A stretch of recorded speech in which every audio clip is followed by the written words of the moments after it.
was I got from my Swedish grandma, which was always hanging on the wall, and Christos mit hope, and Christ with hope. And our grandparents were very devout Christians, and that was uh, hanging on our grandma's wall, and they kind of set the tone for their children and grandchildren with their values and morals and outlook on life. And so that's something I really treasure. This my father got from his cousins in Sweden when he was a little boy in Dalarna, and it says here you can see on the back of it uh, uh, here where they've inscribed here. It's an apron that the men wore in Dalarna, in Mora and Orsa. They all wore aprons to keep their pants and clothes clean. And When they were working, or working, yeah. And so this says Till Friedolf. That was my dad's middle name, which he didn't particularly like. But anyway, a typical old Swedish name. Carl Friedolf was his real name. Um, from Kusinarna in Svedsjö. And his uncle was a police commissioner in Svedsjö. And he was, this is from his kids to my dad, probably in about 1902 or 3. And it has little toys on it and things of this. Found this in a drawer up at in going through the house. in Sila? Sila. Mm-hmm. Uh, there is another mission for you. Yes, sir. There's a breadboard that says "Mother" on it, hanging in the kitchen. There's 2 counters there. It's hanging. It's right below the counter. It says, "I think you're getting warm." It's on the other side. This is very interesting. Well, this I found in the closet when I was cleaning out the house, and Grandpa Fogelquist made this for his wife. It says "Mother," and I remember grandmother always was making different cardamom breads and things, and she was always rolling the dough on this. And this I found thrown in the corner closet. So that's kind of interesting things. I found quite a few things. Now this What am I holding here, Ross? is really an interesting item. This was from 1610, and this is from our family in Sweden. My goodness. And there's 2 others. One up there on the wall, and there's this one, and I bought it from a relative in Sweden. And they were typically found in manor houses, churches, government buildings. It reflects the light. You can see it here, and so it was a real treasure. I got this, I think, in 1966. Some relatives sold me that and some oil paintings, which we'll look at later. One of the purposes of our trip Yes, is to go to Sila, where yes, right, our grandparents lived, right. so that my kids can see the farmhouse Yes, and yes. Yes. the high school where Yeah. Grandpa Fogelquist taught. Yes. That's exciting. We're really thrilled to take you there. It's been some years since I've been there. Well, actually, I was there about 5 years ago, just briefly. Drove through Sila with some friends, and but I haven't really been back since. It's been 20 years now. I haven't been there for more than 50 years.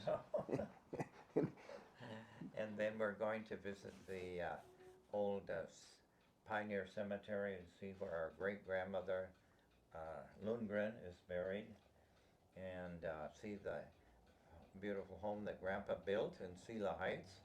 Just go to the high school and see the big display case that I had built. The shop teacher at that time built this beautiful display case, And I have a number of Grandpa's things in there also. Mm-hmm.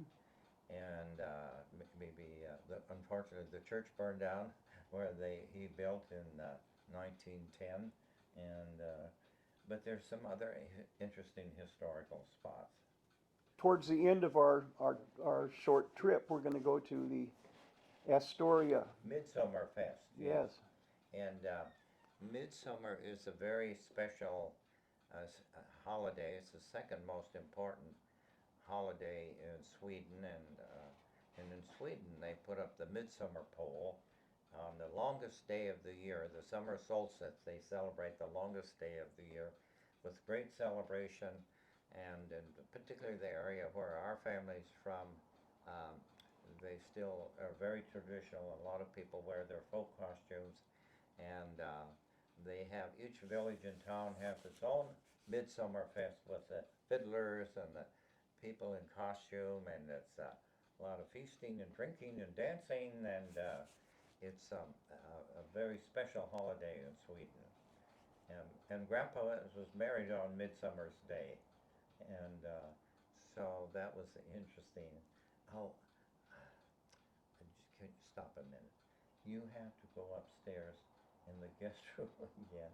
There's a picture on the wall of it's a wedding certificate of our grandparents, and it's up in the guest room, and it's in a fancy frame, and Grandpa framed that, and we should mention that. That's where I keep remembering this and that.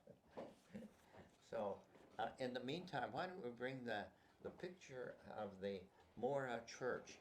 This is a church in Mora where our ancestors went to worship, and the Fogelquist family grave is in the churchyard there, and it's built in the 1600s, and it's in the center of Mora, Sweden. So it's a Mora, it's a state Lutheran church, and so that's a picture that's quite famous in Dalarna. Was it a painting? Or? Yeah, there was a painting. Yeah, it's really kind of cool. So, yeah, I think that's anything. The wedding certificate is when our grandparents were married on Midsummer's Day in Sioux City, Iowa. And Grandpa, being the clever craftsman that he was, made the frame for the certificate, and it hung in Judith's home forever and ever. And it's in the Swedish church. It's all in Swedish, and it was very elaborate. Maybe you can hold it. Sure. And that's a picture of Grandpa and Grandma and their wedding day, and then it's the wedding certificate from 1896. And why was it that they ended up in Sioux City, Iowa, of all places? Grandpa's brother Emil had a clothing store there, and so he was the first one to land there. And then I guess Uncle Emil, as he was called, was always a big promoter, and so I think he talked our grandpa into coming over, and so he came over and settled in Sioux City. And then, interesting enough, our great-grandpa, my grandpa's dad, they talked him into coming over, so he came over in 1901 with Grandpa's two sisters and his wife and a servant. And they were relatively well-to-do people. And so when they went to Sioux City, they built a lovely, rather large home next to Grandpa's house. And they stayed 1 year, and it wasn't for them. The girls wouldn't work. They had servants, so they're not going to be a domestic for some American. So they stayed a year and said, let's go back to Mora. So they sold the place and packed up and went back to Mora. And then they bought a rather nice home in the city of Mora. So that's an interesting story. And then our grandmother, Grandpa's wife, came to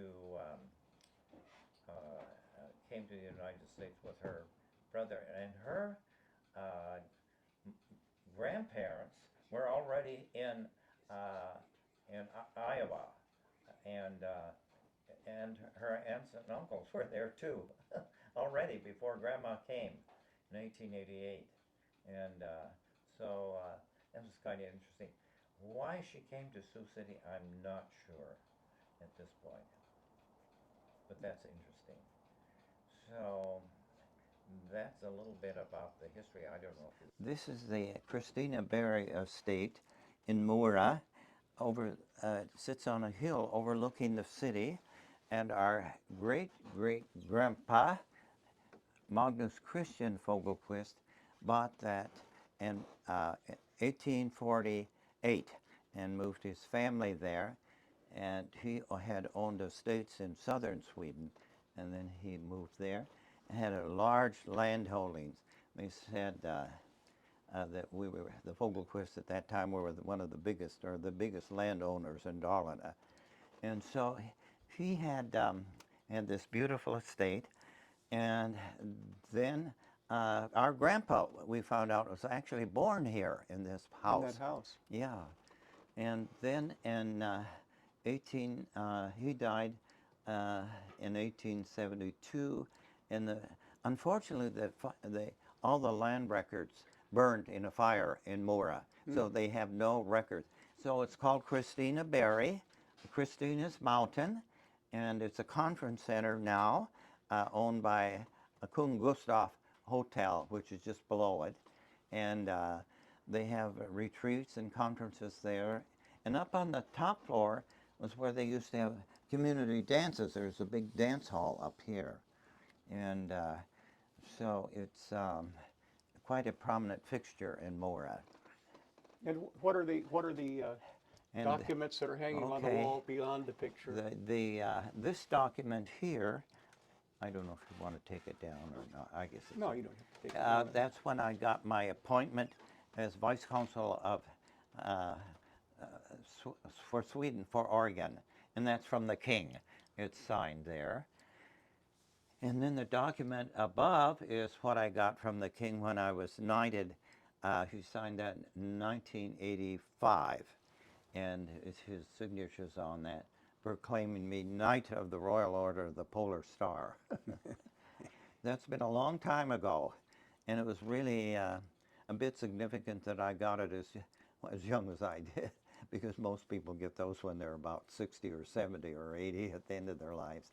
So it was nice that I could enjoy it. And is it an order that's lasted for a long time? Yes, yeah, the order was founded in the 1700s, and it was, I have the book that shows, I'll have to share that with you. It's an amazing book from old knighthoods, published in England in the 1700s.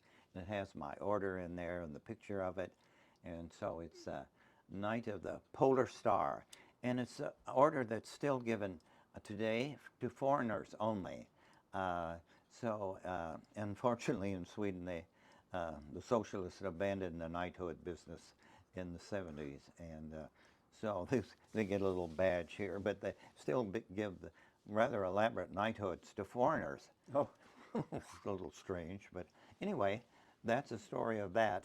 And then there was a big ceremony when I received that here at the Waverly Country Club, and then some months later there was a big banquet and program and dance. And at some time I'll maybe show you some of that. This is great-grandmother Emma Lundgren, and that's her. Is she the one that's buried in the, Yeah. in the Pioneer Cemetery Yes. that we're going to go see? Yes. Her gravestone. Yes. The knighthood? Oh, Yeah, the knighthood, I think yeah. is the one. yes, right. Here.